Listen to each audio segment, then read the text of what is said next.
মহৎ কামে সঁচাকে আজি গোটেই সমগ্ৰ অসমতে আলোড়নৰ সৃষ্টি কৰিছে তেওঁলোকৰ আদৰ্শৰে অনুপ্ৰাণিত হওক হাজাৰজন তাকে বিচাৰিছো আমি বিতুপন ডেকাক আমাৰ ফালৰ পৰা নিয়াখৰ ফালৰ পৰা এখনি ফুলাম গামোচাৰে সময় জনাবলৈ ৰবীন শইকীয়াদেৱক অনুৰোধ জনাইছো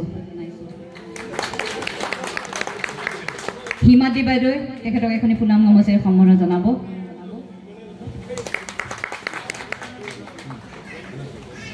কৃষ্ণ বৰাদেৱেও তেখেতক এখনি ফুলাম গামোচাৰে সম্মান জনাব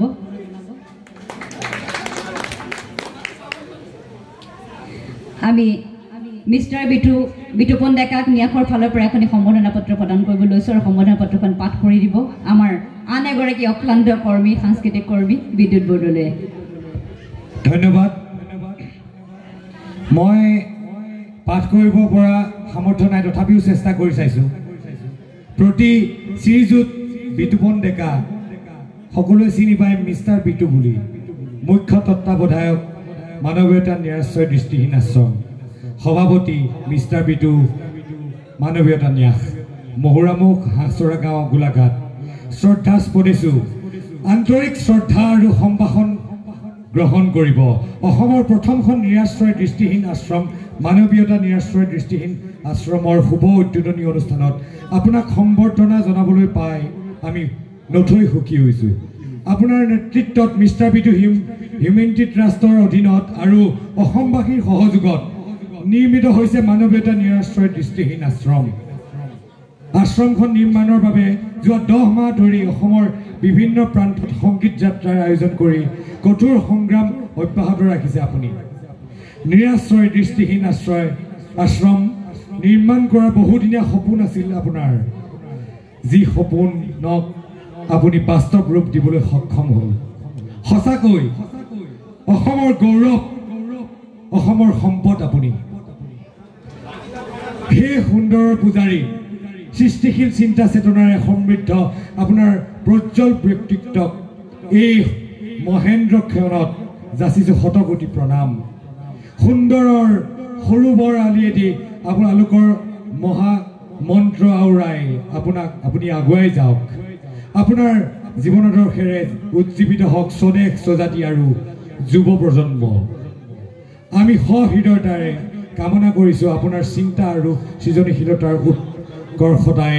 আপোনাৰ উত্তৰোত্তৰ জীৱন পৰিক্ৰমাক মহিয়ান কৰক সুস্বাস্থ্য আৰু দীৰ্ঘায়ু প্ৰদান কৰি পৰম পিতা পৰমেশ্বৰে আপোনাক কুশলে ৰাখক বিনীতভাৱে বিষয়ববীয়া তথা সদস্যসকল মিষ্টাৰ বিতু হিউমেনিটি ট্ৰাষ্ট কমাৰ গাঁও গোলাঘাট অসম এটা ডাঙৰ হাত চাপৰি হ'ব লাগে মই যে আজি পঢ়ি দিছোঁ এই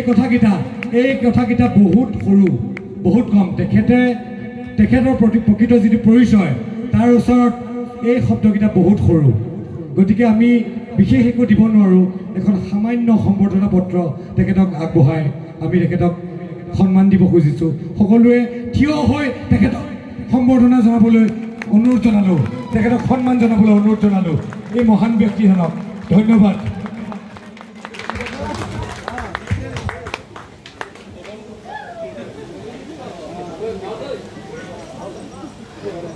মই মোৰ ফালৰ পৰাও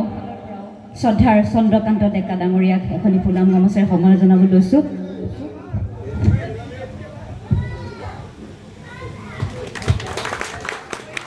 লগতে বিতুপন ডেকা বিতু ডাকো এখনি ফুলাম গামোচাৰে সন্মান জনাব লৈছোঁ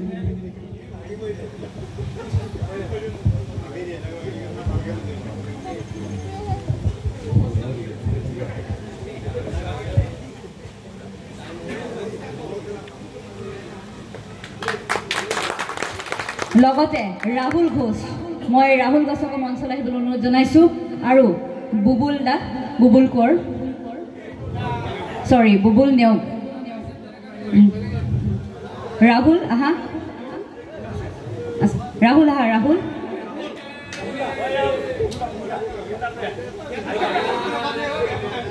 ৰাহুল ঘোষ এই ল'ৰাটোৰ বিষয়ে কিছু কথা ক'ব বিচাৰিছোঁ ৰাহুল ঘোষে অসমৰ বিভিন্ন প্ৰান্তত য'ত সংগীত যাত্ৰা হৈছিলে তাৰ লগতে আশ্ৰম সম্পৰ্কীয় প্ৰতিটো গঠনমূলক কামত তেখেতে দৃশ্য গ্ৰহণ কৰি অসমৰ জনতালৈ প্ৰেৰণ কৰিছিল এই আশ্ৰমখন নিৰ্মাণৰ সবিশেষ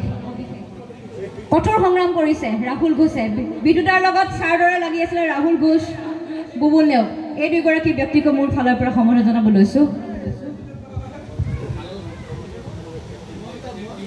এয়া ৰাহুল কণমানি ল'ৰা আপোনালোকে আশীৰ্বাদ কৰিব কিমান কষ্ট কৰিছে মই ভাষাৰে প্ৰকাশ কৰিব নোৱাৰো ৰাহুল ঘোষ অনবৰত বিদ্যুতৰ লগত ছাৰ দৰে লাগি আছিল ৰাহুল ঘোষ নহ'লেও কিন্তু এই আমাৰ যিটো প্ৰচাৰ বিভাগ এইটো আচলতে সামাজিক মাধ্যমত নগ'লহেঁতেন তেখেত মেইন মানুহ আৰু বুবুল নেওগ এই বুবুল নেওগ আমি ক'লোৱে তেখেতৰ দৰদী কণ্ঠেৰে তেখেতে কপাইছিলে আমাৰ এই সংগীত যাত্ৰাত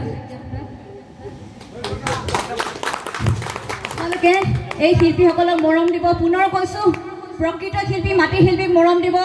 সস্তীয়া গ্লেমাৰৰ পিছত দৌৰা শিল্পীসকলকে আমি বেছি চিনি পাওঁ অপ্ৰিয় সত্য কথা কিন্তু এইসকল প্ৰকৃত শিল্পী মাটিৰ শিল্পী কোনো হ'ব সকলোৱে কিন্তু শিল্পী হ'ব নোৱাৰে গতিকে শিল্পীসকলক মৰম দিব এই মাটিৰ শিল্পীসকলক মৰম দিব পুনৰ আন্তৰিক ধন্যবাদ তথা কৃতজ্ঞতা জ্ঞাপন কৰি মই মাইক্ৰফোনটো বিদ্যুতাক আগবঢ়াই দিছোঁ বহুলাক এটা মাইক দিয়ক বহুলা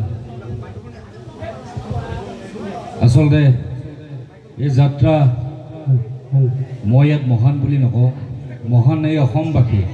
মহান মোৰ অনুৰাগী বহুলা মই কেতিয়াও ভাগৰা নাই বহুলা মই ৰাহুল চাবিৰ বিদ্যুৎ সকলো আমি কেতিয়াও ভাগৰা নাই গতিকে আমি অনুষ্ঠানৰ প্ৰত্যেকটো গীত আৰম্ভ কৰিছিলোঁ জুবিনদাৰ মই ভাগৰা নাই জীৱনটো হেৰুৱা নাই এটা কলি মাত্ৰ গাই দিওঁ ঈদ লোৱাচোন ই